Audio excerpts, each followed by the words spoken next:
근데 그만큼 노력을 못했으니까.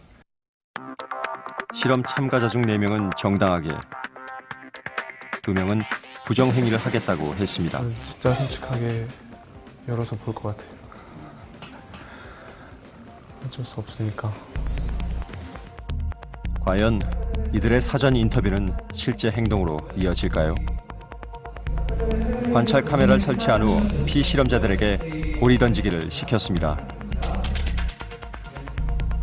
1분 동안 무제한으로 고리를 던질 수 있는데 바닥에 그어진 선을 넘어선 안 됩니다. 하지만 감독관 없는 시험처럼 지켜보는 사람은 없습니다.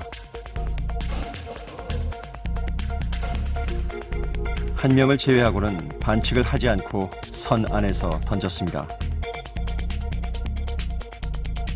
잠시 후 같은 피실험자들에게 2차 고리 던지기를 시켰는데요. 이번엔 던지기에 성공하는 고리 한 개당 상금을 주겠다고 했습니다. 놀랍게도 5번 피실험자 1명을 빼고 모두 선을 넘었습니다. 그렇기 때문에 결과가 가장 중요해지기 때문에 과정 중에서 저질렀던 부정한 행동이나 아니면 불합리한 것들은 그냥 위험을 감수한 것 정도로 치부가 돼버립니다. 실험이라는 것을 밝히고 왜 그런 행동을 했는지 물었습니다. 이게 사람이 돈이 걸리고 또 카메라 감독님 뒤쪽 신경도 안 쓰시니까 한두 번 이렇게 조금씩 앞에 가서 하다가 아무 말도 안 하시니까 이게 막 사람 욕심이라는 게 좀 그렇게 되더라고요. 남이 안 보니까 내가 어떤 한 일에 대해서 나 스스로가 정당화를 할 수가 있잖아요. 이렇게 사람이 말이랑 행동이 참 매치가 안 되는 맞네요.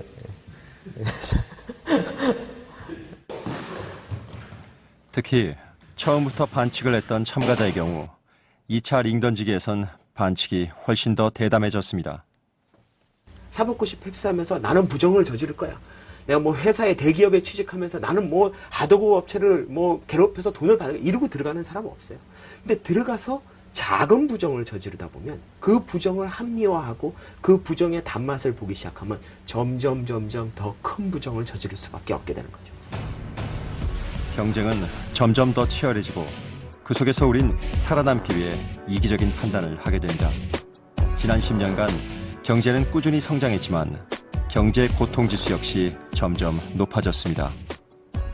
뭐 전통이고 뭐 도덕이고 뭐 과거에 가지고 있는 모든 것을 깡그리 다 해체시켜버렸잖아.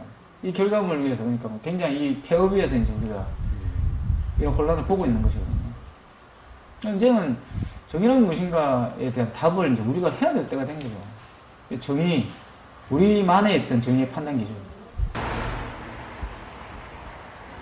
12살 명재는 학교에 갈 때마다 답답함을 느낍니다. 예전보다 10분을 더 걸어야 하기 때문입니다. 이 학교에 돌아서 가거나 아니면 저쪽으로 돌아서 가거나 해야 되는데 이쪽으로 가면 훨씬 더 시간도 조금 들어요. 명재는 예전에 학교를 갈 때마다 자연스럽게 옆 아파트 단지를 통과했습니다. 그러나 이제 단지로 들어가기 위해선 다른 중학생 형들처럼 담을 넘어야 합니다.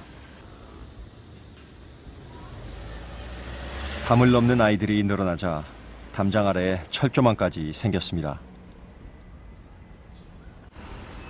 아이들이 담을 넘기 시작한 것은 두 아파트 사이에 있는 출입문이 막혔기 때문입니다. 레미안 사람들이요, 자기들 침범하지 말라고 문 막아놨어요. 오늘 열 수 있게 여기서 만들었는데요. 저기서 그냥 못 여는 걸 막아버렸어요. 맞아요. 저기 막아버려. 여기 건너다니면 좋고 하는데 딱 가려먹으면 이북부터 더운 놈들이야 이게. 7개월 전 새로 지은 아파트에서 단지 내 통로에 출입문을 만들어 출입을 통제시키자 이에 반발한 반대편 아파트 측은 아예 출입문을 막아버렸습니다.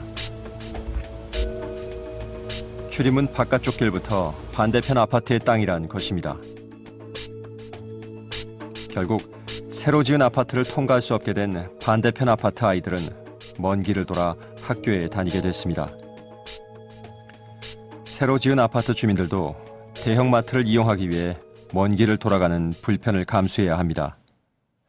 이들은 왜 이런 이상한 선택을 하게 된 걸까요? 아이가 다니는 그 학교 가는 길은 거기 하나